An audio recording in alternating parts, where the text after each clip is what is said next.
Great to have you along for the ride. Thanks a lot for stopping by. Glad to have this man back. He's a legend of country and more, not just country music. It's William Lee Golden of the Oak Ridge Boys. William Lee, how are you? Good to see you.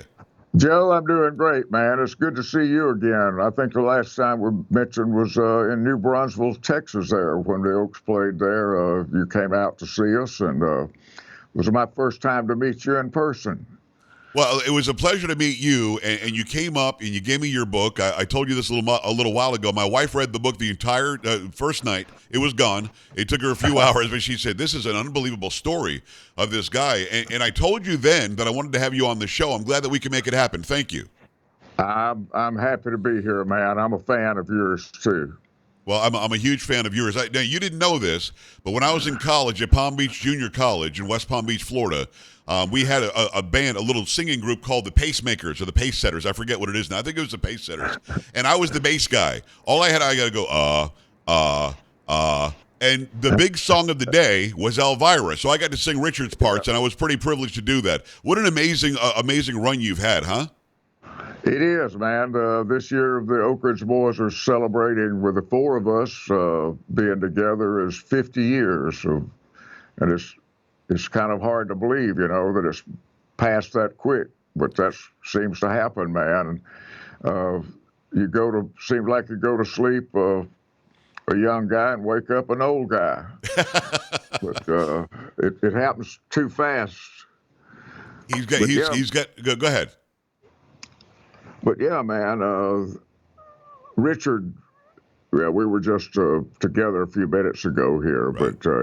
But the Papa Mau Mau is a signature song. Ron Chancey he come up with the idea of the bass singer doing that line, and it's been a signature thing, and it's the biggest record the Oak Ridge Boys have ever had, and we don't have anything that come close to it really for its sales. It was like a multi-platinum single, and that's unheard of, or it was back then. I guess today that people sell way over 1 million, 2 or 3 million of a single, but back then it was really unheard of in country music. But Elvira, that was in 1981. Can you imagine? And here it is 40 plus years later, and people are still singing that song. I know it, and it's been handed down, man. I was thinking of that Saturday night. We were down in Corinth, Mississippi, at the big Crossroads Arena there, and it was this huge crowd, and it was families out there. It was, you see young couples, and they got their little kids. It was kind of remind me of the old days when Elvira was out. People would come and bring up a 3-year-old kid and hold him up to the stage, and tell us that this song, that Elvira was the first song that the kids ever learned all the words to and would go around the house singing it. And we were, a week or so ago, the Oak Ridge Boys were together with some other country music people here we videoed a karaoke thing of our version of that, and there were karaoke people there, but there's a lot of country music people there, Big and Rich, and Lori Morgan, Trace Adkins, and a bunch. Kid Rock was there, and but then we had some younger people that was doing the karaoke part on the stage, and this one of these girls, a young girl, she's a young, beautiful singer. She said she showed me a picture of her two and a half year old daughter, and she was playing the song to learn her part to do on the video, and she said her daughter would, when it would play, they was riding in the car, and her mother said the kid would say, "Play it again, play it again, play it again." And she told me then, she said, this is a new song all over again, and what could happen is the same. People today, is a lot of the young people have never heard it, people that are 20 years old, or people with little kids. And so with the mother and dad and the whole family, it's a new song again. It was with her. She was having to listen to all the words. She's in her 20s, and so that shows you the power of music. It's a magical thing.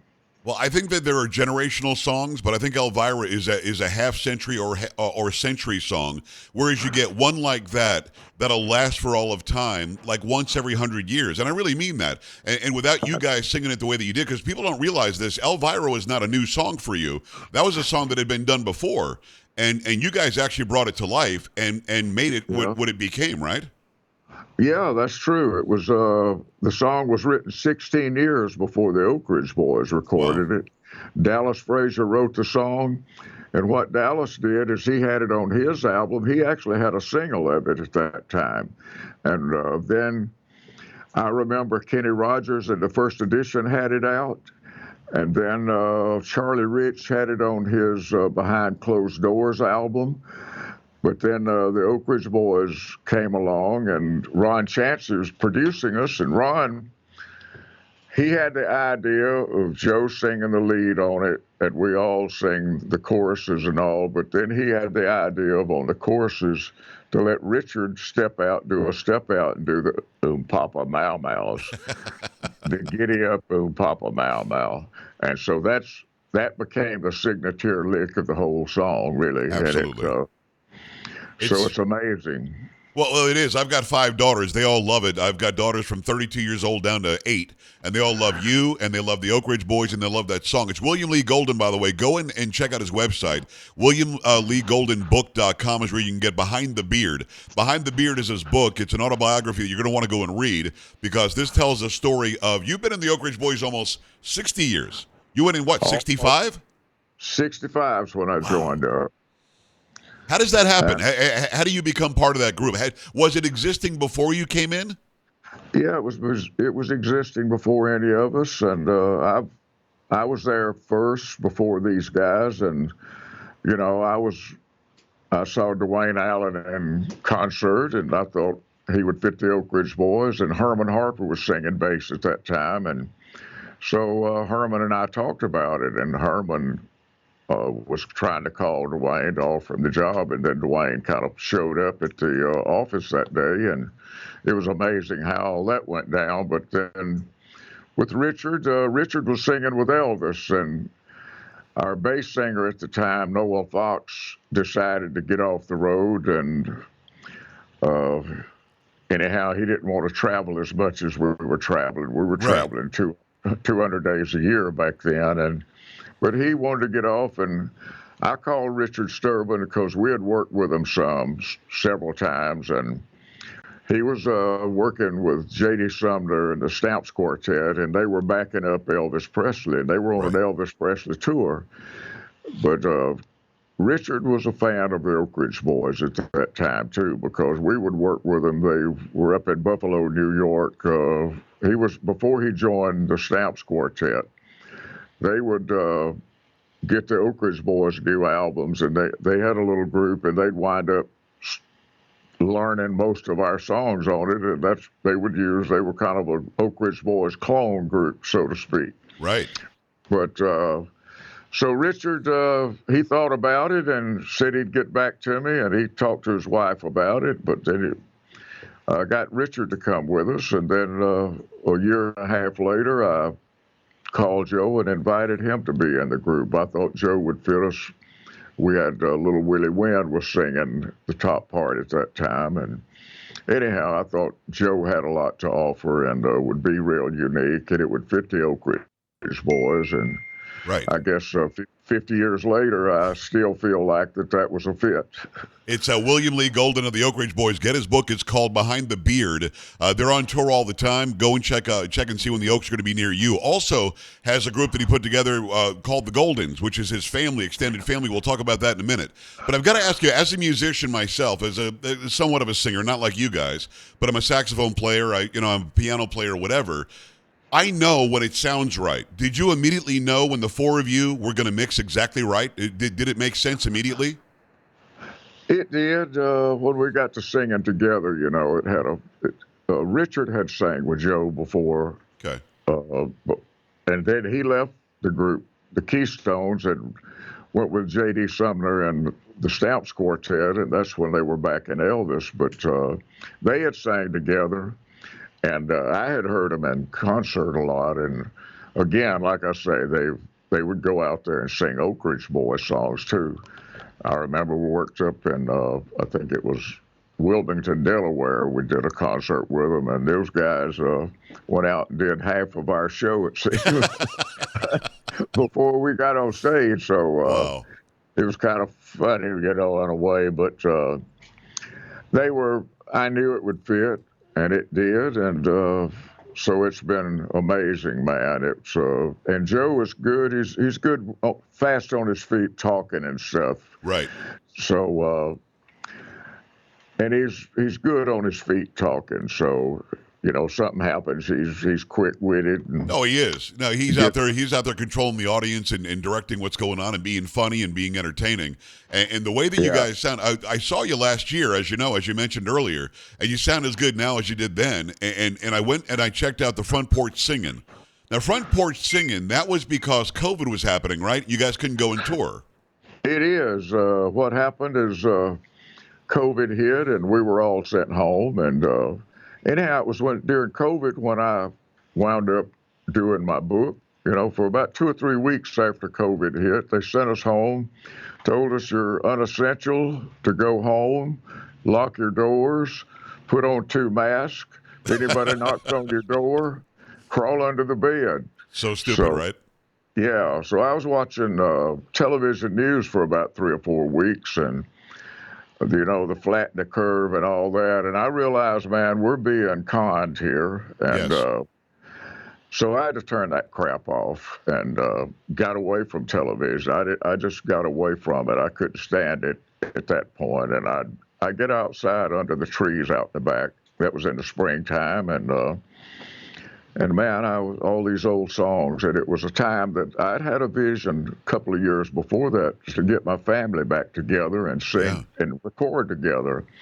Well, it became the perfect time for me. I called my sons over, and we got around the piano. They got the instruments out. We started singing old songs, and then got the grandkids in, and man, we wound up recording 34 old songs that were essential to us in life, that inspired us to want to be in music. And we didn't record anything new. It was all other songs. Some of them we'd never sang before, and I took them back to where I started as a little kid, singing these old songs that I learned to play when I was 7 and 8 years old. My sister taught me how to play rhythm guitar. Oh, wow. And sing harmonies. And she played mandolin, and we had a duet for about 6 or 7 years. And our little brother joined us. We had a trio, and it was in high school I sang in my first quartet, the FFA Quartet, Future Farmers of America. Oh, yeah. And, so our school had a chapter, and they nurtured, if you played bands, which you would be in a band, there was different chapters some of them would have singing groups, and some would have a band, and they would compete with other chapters. And we competed with other singing groups, and we went to the state finals. And then the guy that was singing lead with us, his family, school was out, and the finals, the state finals were in the summertime. Well, his family went to California to pick fruit. Oh, no. They took him and took off, and so I don't know where we'd have landed in there, but we won all of our competition up to the state finals. Well, that's great. Well, I can tell why. I mean, you're just that good. It's William Lee Golden. The group is called your family group, the Goldens, and you're actually on tour with them. Yeah. So are you touring with the Oaks and with the Goldens? I'm working 2 jobs, yeah. Come on, William Lee. You're killing me here. Yeah, well, tomorrow night I'll be on the Grand Ole Opry with my family. Gorgeous. That's awesome. Then late at midnight, I get on the Oak Ridge Boys bus, and we head out to Branson for 2 days. And then we're back here next Saturday, and the Oak Ridge Boys are doing the Grand Ole Opry. So I'll get to work it twice in 1 week. One with family and one with the Oak Ridge Boys. Well, I think that's amazing. When I saw you guys, I saw the big giant tour bus, and I'm thinking to myself, are these guys really, after 50 years, still going across the country in a bus? You guys don't fly anywhere? It's a rare occasion. It's only when we've got to go from one coast to the other, maybe, and it's you have a short time. But do you still enjoy the road?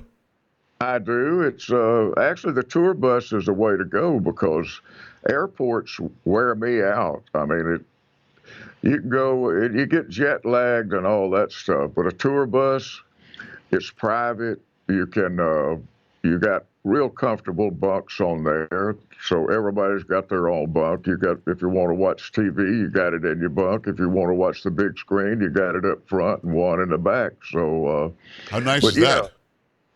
it's great, man. It's the best way to travel, and it spoils you.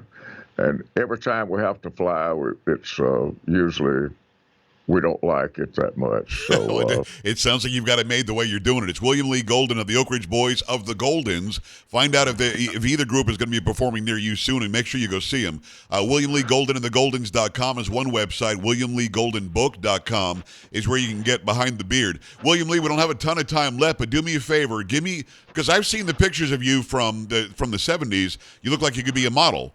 And now we see a lot of beard is what we see. So Yeah. if you can give me one anecdote about the beard and its importance and why that became part of who you are? Well, it was back at the time that we were, it was in 1980 is when I bought an old home out here. It was built in 1786, and Wow.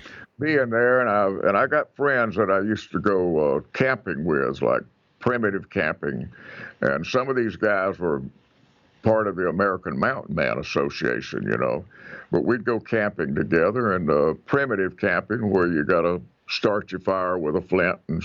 steel and that type stuff. But and some of these guys, I used to wear the little shadow beard, the little 5-day Everybody shadow, had that, yeah. and I had some a clipper, that was that I could keep it about that. Every 4 or 5 days I'd run that because it had a guard on it that kept it from getting right against your skin, so it Right. give it that shadow. And I did that for about 4 or 5 years maybe, and then I'd go camping with these guys. They'd say, "Hey, boy, won't that beard ever grow?" And so I got to thinking about it, and then I was hanging with Leon Russell out in Tulsa doing a big show out there, and so I was looking at how cool his looked, and camping with some of these scruffy looking guys too, and buying art that has that mountain man look. So one day I just decided that I want to check it out, and I just let it all go and let it grow and let my hair grow. I just quit trimming everything. It's been 1980 was the last time I've trimmed my beard, That's amazing. and I don't think I could grow a beard like that. That's an incredible beard. it took about 3 years to get that long, and it don't get any longer. It just gets whiter. Wait, I got to tell you, you could pick you out of a lineup any day of the week. I mean, we know who you are when you show up. Plus, you guys are all big. I don't think people realize you guys are all tall men, and your big presence is up there. And then when you start singing, you just bring us all in. And I can't tell you how much joy you've given us over the years. It's just amazing. But yeah, there's the beard. We know that's William Lee Golden right there. Well, thank you, man. I appreciate it, Joe. I appreciate the stand you make in life and the things that you represent on your show there too. Uh, I'm a conservative because we've been to Russia. Right. We were in Russia in 1976 on a cultural exchange program when it was still an Iron Curtain there, and we saw communism at firsthand. We had a front row seat to what communism really was, and the Right. Marxist communists. And it's where a government, they lie to you to begin with. They're not going to distribute the wealth. They're going to take everything you have. The government owns your car. They own your television. They own your refrigerator. Uh, they own your house. They own you. And if your refrigerator goes out, you have to go sign up, and it may be 3 months, it may be 3 years. It's according to where you're at on their Communist Party Right. Right. affiliations.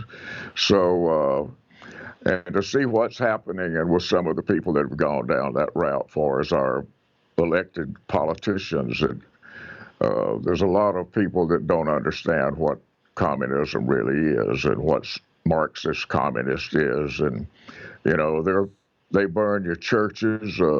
They don't want you giving no 10%. They want everything you have, and they take everything you've got. And I know people, friends that from Cuba that went through the overthrow down there of their government. And when Castro took over, they come to their house. A friend of ours that he was an accountant, a successful accountant, and anyhow they come.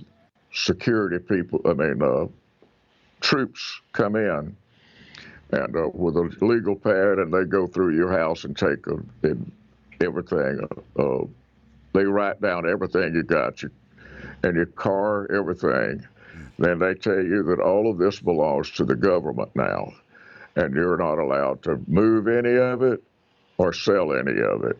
It all is ours, and if you do, then basically you wound up in front of this with a firing squad.